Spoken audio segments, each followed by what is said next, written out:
If your last name ends in Edi, Ini, Oni, Ise, or Aro, it's not just a name, it's a map. A map drawn 1,000 years ago, marking exactly which invaders, which kingdoms, and which bloodlines passed through your family's village. Your surname was never random. Someone gave it to your ancestor for a reason, and by the end of this video, you'll know exactly what that reason was. Stick around, because near the end, I'm going to show you the exact regional suffix map that lets you pinpoint where in Italy your ancestors are from, using nothing but your last name. Some of you are about to find out your family survived a Norman invasion. Others are going to discover a Greek colony hiding in your bloodline. Let's start at the beginning.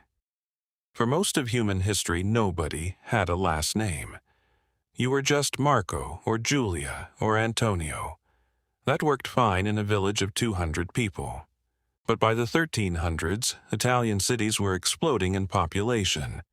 Florence, Naples, Venice, Genoa, and priests, tax collectors, and notaries had a problem. There were 15 men named Giovanni in the same parish. They needed a second identifier.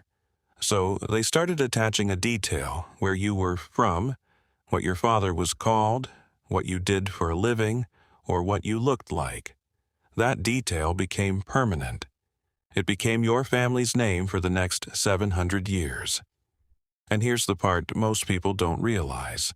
Because Italy wasn't unified until 1861, every region developed its own naming logic in near total isolation. A surname formed in Sicily under Arab and Norman rule looks completely different from one formed in Lombardy under the Holy Roman Empire. Your last name isn't just a name, it's a fossil of the exact political and cultural world your ancestors lived in. Nearly every Italian surname falls into one of 4 categories. Understanding these 4 unlocks almost any name you'll ever come across. Type 1, patronymic named after the father. De Marco means son of Marco. De Luca means son of Luca. Type 2, toponymic named after a place. Romano means from Rome. Lombardi means from Lombardy. Napolitano means from Naples. Type 3, occupational named after a trade. Ferrari means blacksmith. Sartori means tailor. Pastor means shepherd. And type 4, the one people love most, descriptive nicknames. Rossi, the most common surname in Italy, simply means red, likely referring to red hair or a ruddy complexion. Basso means short. Grasso means fat. Your ancestors were blunt. Now, here's where it gets interesting. Take the name Esposito, one of the most common surnames in Naples and southern Italy. It comes from the Latin expositus, meaning exposed or placed outside. It was given to foundlings, abandoned infants left at church doors or orphanages, most famously the Santa Casa della Nunziata in Naples. If your name is Esposito, your ancestors' very first identity, centuries ago, began with abandonment and a church that took them in. That's not just etymology. That's a family story that survived 7 centuries, hidden in plain sight on every form you've ever filled out. Here's the divide almost nobody explains clearly. Italy's surnames split hard along a north-south line because the invasions did too. Northern Italy, Lombardy, Piedmont, Veneto spent centuries under Lombardic, Frankish, and Austrian influence. That's why northern surnames often end short and hard. Colombo, Ferraro, Bianchi, Conti. Central Italy, Tuscany, Umbria. The old papal states leans toward the soft ucci and ini endings, Bianchini, Rossini, Pucci. That's Etruscan Roman continuity layered with medieval Latin. But the South Naples, Calabria, Sicily, that's where it gets historically loaded, because the South was conquered again and again and again.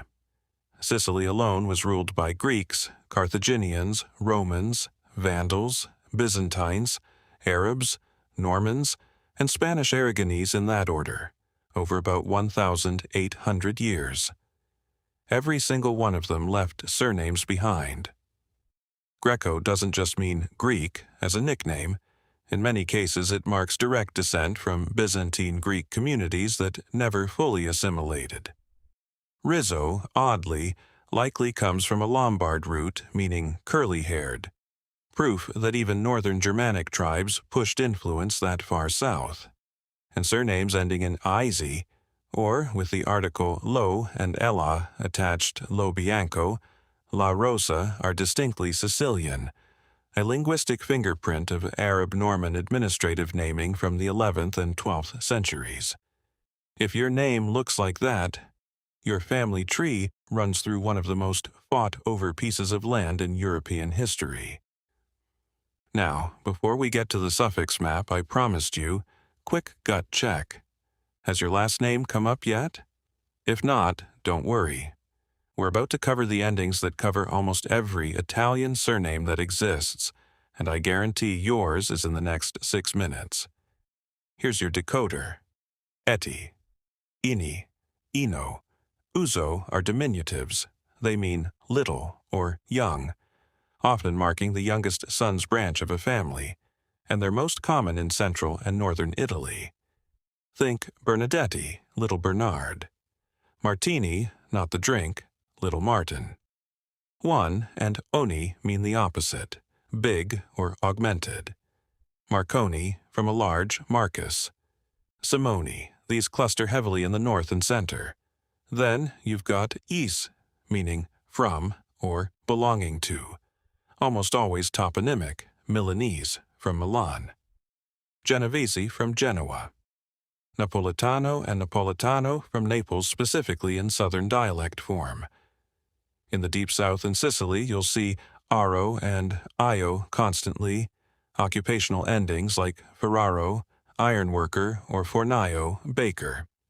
You'll also see doubled consonant surge, bellissimo, iacarino, scarcella, a Sicilian and Calabrian phonetic pattern that traces back to Greek and Arabic linguistic influence layered onto Latin. And here's the detail that connects all of this to your actual DNA.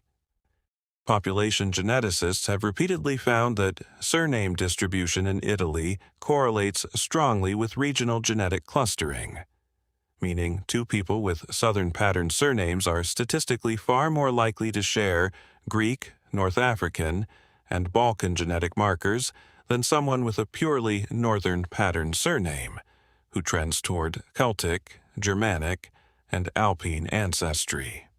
Your surname isn't just history. In most cases, it's a genetic breadcrumb trail that modern DNA testing simply confirms. Let's run 3 real names through everything we've learned. Colombo, like Cristoforo Colombo, Christopher Columbus. It's toponymic descriptive, meaning dove, likely originating in Liguria near Genoa, a coastal maritime region, which tracks since Columbus's family were wool weavers and sailors along that same coast. Russo, the second most common surname in Italy. In the north, it can mean red-haired. In the south, especially Calabria and Sicily, it often marks descent from Byzantine Greek or Norman settlers with reddish or fair coloring in a darker-haired population, making it a visible outlier worth naming. And Ferrari, yes, that Ferrari, purely occupational from ferro, iron. It meant blacksmith, one of the most essential trades in any medieval town, which is exactly why it's one of the most common surnames across the entire peninsula. Every village needed one. Enzo Ferrari's own ancestors weren't nobility. They were tradesmen, the literal ironworkers of northern Italy, centuries before the name became a global symbol of luxury. That's the pattern hiding inside almost every Italian name you've ever heard. Not myth, but occupation, geography, and survival, written in 6 or 7 letters. So, here's your quick decoder one more time. Toponymic, a place. Patronymic, a father's name, often starting with D or D. Occupational, a trade. Descriptive, a physical trait or nickname. Then, check the ending.